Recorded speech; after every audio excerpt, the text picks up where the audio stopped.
Bonjour, mon nom est Conrad Pinault et je vous souhaite bienvenue à notre nouveau programme par webinaire sur le développement de votre tennis. Nous vous offrirons des capsules sur différents sujets pour aider votre niveau de jeu. Les capsules seront autant pour le simple que le double. Nous toucherons l'aspect tactique, psychologique, physique et technique. Dans cette capsule, nous allons élaborer sur les qualités et avantages de savoir échanger. Plusieurs mythes existent sur cette phase de jeu mal connue. Ce contenu s'adresse à tous les niveaux de joueurs et bon visionnement. Savoir échanger vous donnera plus d'endurance mentale, donnera plus de possibilités d'évaluer les capacités de l'adversaire, vous donnera plus de chances de planifier vos points, d'améliorer votre précision des coups, être plus calme en général durant les points, augmentera votre confiance et votre forme physique. La capacité de pouvoir garder sa concentration sur une période sur plus de 3-4 secondes est vraiment un atout.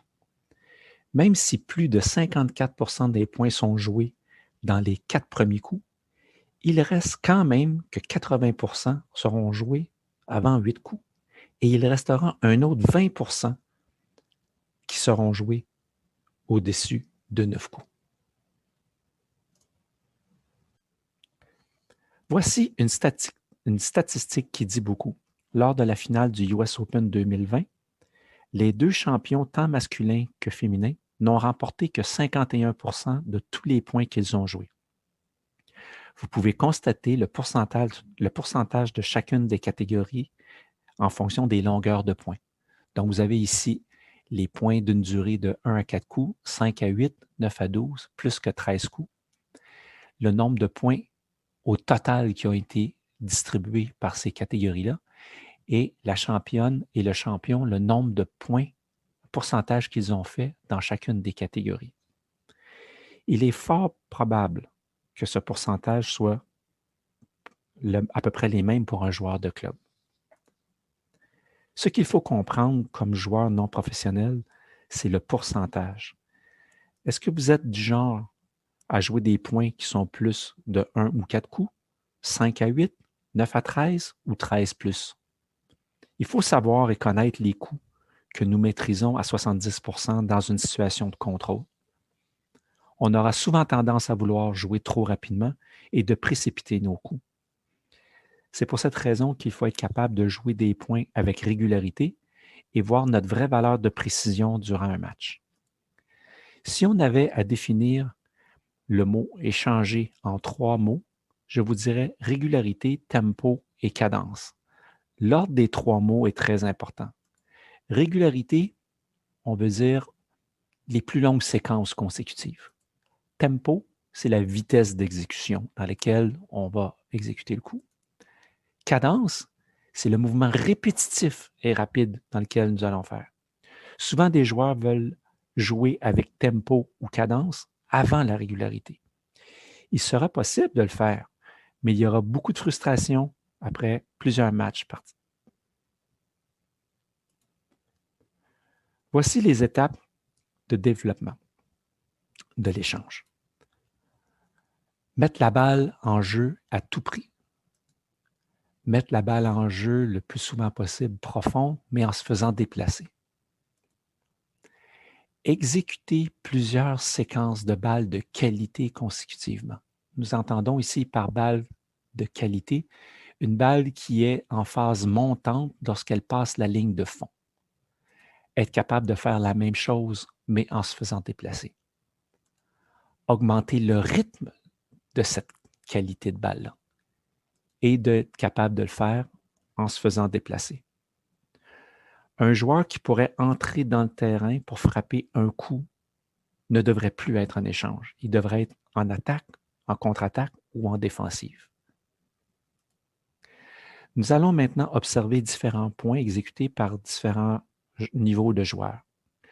Vous remarquerez qu'il y aura un chronomètre sur chaque vidéo afin de vous donner une référence de rythme.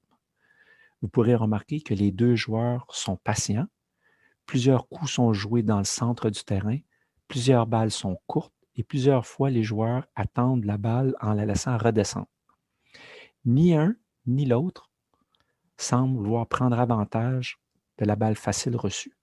Il y a une grande variation de distance et par contre, les deux joueurs sont réguliers. Dans cet exemple, les deux joueurs ont une meilleure stabilité de leur coup d'échange en général dans l'ensemble de tout le point. Il y aura des variations de balles courtes, mais pas autant que l'exemple précédent. La plus grande raison est la maîtrise de leur technique est de meilleure qualité. Ils arrivent à mieux se positionner à la balle et on sent que leur intention de garder l'adversaire derrière, elle est assez claire et ils jouent un peu avec la hauteur de la trajectoire de balle pour réussir leur objectif. On sent l'importance de la régularité durant le point. Par contre, encore là, personne ne prendra vraiment avantage de la balle courte ou de la balle un peu de moins de qualité.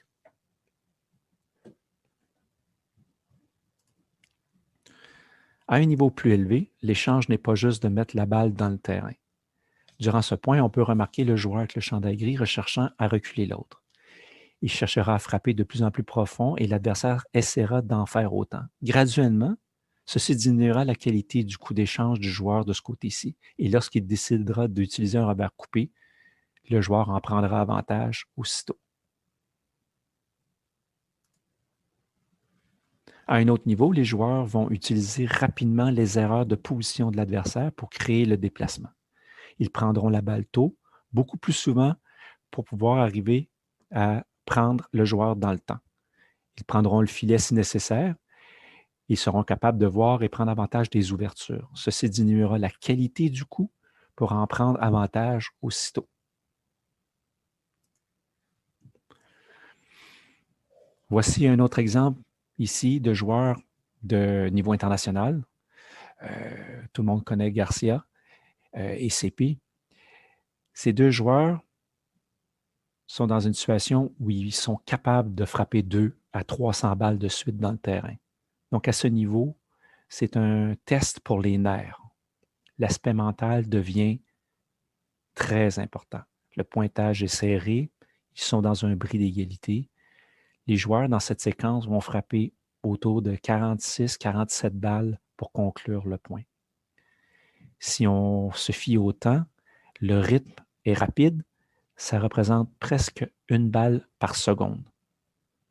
Et nous pouvons constater qu'à plusieurs moments, les deux joueurs auraient pu prendre plus de risques en changeant de direction ou en prenant la balle plus tôt.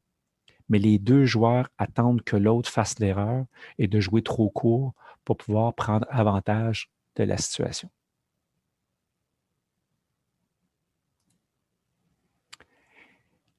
Qu'est-ce qu'une balle d'échange exactement? Par définition, c'est un coup qui empêchera l'adversaire de vous attaquer. On dirait que vous avez neutralisé l'adversaire.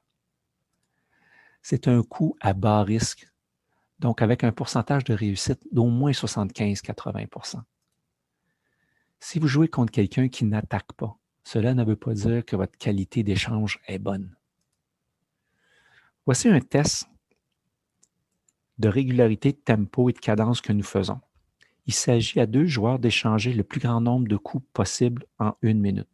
L'objectif est coopératif.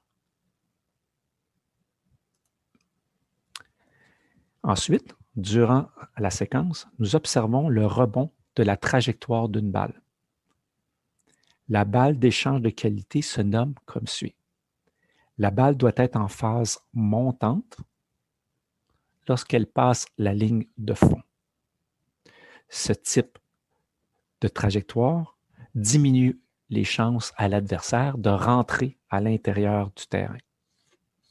Donc, il serait possible de frapper 30 balles en 1 minute dans le terrain, mais peut-être seulement 15 sont en phase montante au-dessus de la ligne de fond. Ce qui nous dit qu'il y a eu des opportunités d'attaque durant la séquence. Voici une trajectoire de balle vue de côté. Il y aura différents moments où il sera possible de frapper la balle. On pourra la frapper au vol, on pourra la frapper dans la phase montante, dans le rebond, au sommet de la trajectoire ou dans la descente. Il en va de soi que chaque moment aura son niveau de difficulté. Plus on attend pour frapper, plus il sera facile d'avoir un meilleur contact. Donc, voici quelques chiffres comparatifs du test en question, de nos meilleurs 12 ans, 14, 16 et 18. On a le nombre de coups exécutés par minute, le nombre de coups de qualité, donc le nombre de fois que la balle passait, elle était en montant au-dessus de la ligne de fond. On a pu déterminer la vitesse en sachant que pour faire cet exercice-là, les joueurs étaient au moins à 1 mètre et demi derrière la ligne de fond. Donc, le terrain a 24 mètres, 1 mètre de chaque côté, donc 26 mètres. Donc, chaque balle parcourue était de 26 mètres.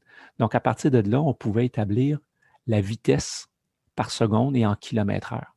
Donc, vous voyez, chez les 14, les 16 et les 18 ans.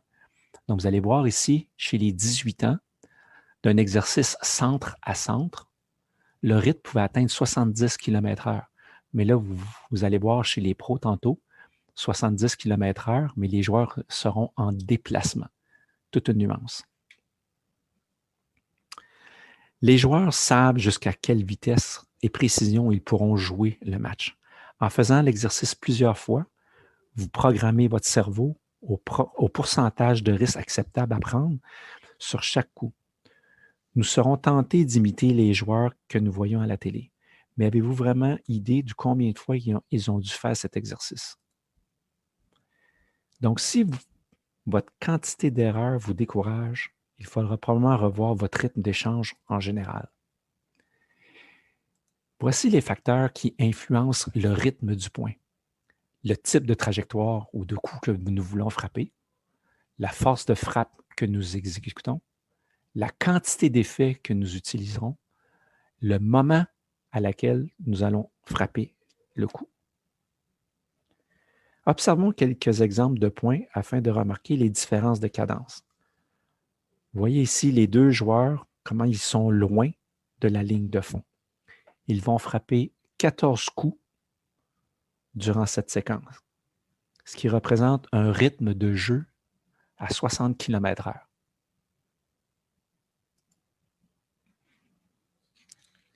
Remarquez ici, Federer et Nadal essaient de prendre la balle tôt. Dès le retour, Federer prendra Nadal de surprise en étirant Nadal. Peu importe le coup de Nadal, il s'efforcera de rester près de la ligne de fond. Ils vont frapper 9 coups à un rythme de 69 km/h. Dans cette séquence, les deux joueurs joueront bas, prendront la balle tôt. Ils vont frapper seulement 6 coups, mais vu qu'ils sont plus près, vous allez voir, ils prennent la balle plus bas, le rythme est beaucoup plus soutenu. Ça représente 80 km/h. Donc, si nous faisons un bilan de cette situation, de cette présentation, nous avons vu qu'il est important de connaître la longueur de nos points parce qu'il y a sûrement des séquences que nous jouons trop vite. Être capable de jouer en régularité nous permettra de faire moins d'erreurs. Donc, est-ce que nous sommes du genre à finissons les points très rapidement en 1-4 coups, 5 à 8, 9 et plus? Donc, c'est important de connaître cette situation-là de notre jeu. Ensuite, la définition de c'est quoi échanger et les étapes de développement d'un échange. C'est quoi une balle d'échange? Donc, on parle ici d'une balle qui force l'adversaire à rester en arrière. Peut-être que vous êtes régulier lorsque vous êtes arrêté, mais lorsque vous êtes en déplacement, peut-être que votre situation d'échange diminue un petit peu trop. Le moment de contact que nous prenons la balle va influencer beaucoup le rythme du jeu. Si vous attendez, vous laissez descendre la balle, vous laissez beaucoup de temps à l'adversaire pour s'organiser et se positionner. Donc, peut-être entraîner à prendre la balle un petit peu plus tôt. Il est important aussi de respecter le pourcentage de réussite. Un coup d'échange n'est pas un coup d'attaque. Donc, si vous jouez une balle d'échange à la vitesse de votre coup d'attaque, il y a des chances que vous allez faire plus d'erreurs. Il faut être capable de respecter cette situation-là. En espérant que vous pourrez appliquer ces petits conseils sur l'échange, vous pouvez m'envoyer vos questions à mon adresse email en tout moment. Merci beaucoup et à bientôt pour la prochaine capsule.